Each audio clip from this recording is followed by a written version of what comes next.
কয়লা বিদ্যুৎ কেন্দ্র ও বন্দর জাতীয় মাছ ইলিশের উপর প্রভাব ফেলেছে এ নিয়ে চলছে গণশুনানিতে অংশগ্রহণ করেছে এখানকার জেলেরা, অর্থাৎ কলাপাড়া উপজেলার ধানখালী এবং রামনাবাদ নদীতে যে সকল জেলেরা রয়েছে তারা এই গণশুনানিতে অংশগ্রহণ করেছে।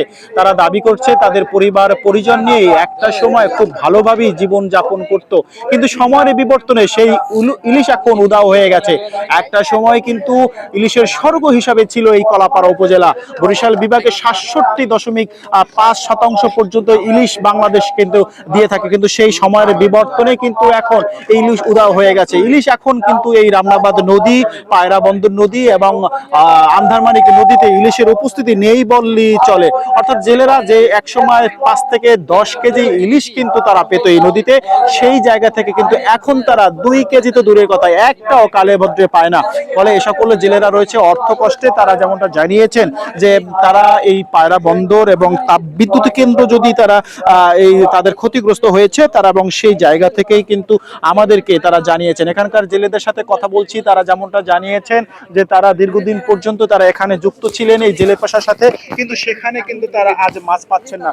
সেই জায়গাটি আমরা একজন জেলের সাথে কথা বলবো।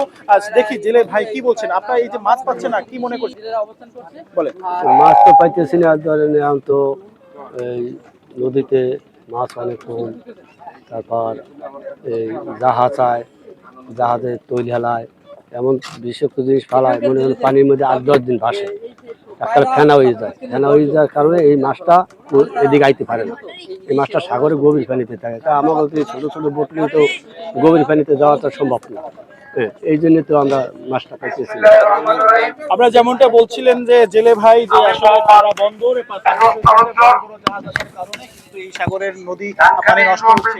একটা সময় এই নদী কিন্তু সংবেদনশীল ছিল, অর্থাৎ এই নদীর পানি শ্রেষ্ঠ হওয়ার কারণে কিন্তু রামনাবাদ নদীতে ইলিশের অভয়ারণ্য হিসেবে কিন্তু রয়েছেন। আমি জেলেদের ইলিশ নিয়ে কাজ করে তাদের সাথে কথা বলছিলাম, স্বচ্ছ পানি এবং আবহাওয়া প্রতিকূল হওয়ার কারণে এই নদীটি একসময় ছিল ইলিশের প্রজননের একটা প্রধান। আজই কিনুন সাগর রশি। সাগর রশি দীর্ঘস্থায়ী, টিকসই আর অনেক শক্তিশালী হওয়ায় প্রবল পানিস্রোতেও মাছ সহ জাল ছিঁড়ে পানিতে ভেসে যাওয়ার কোনো সম্ভাবনা নাই।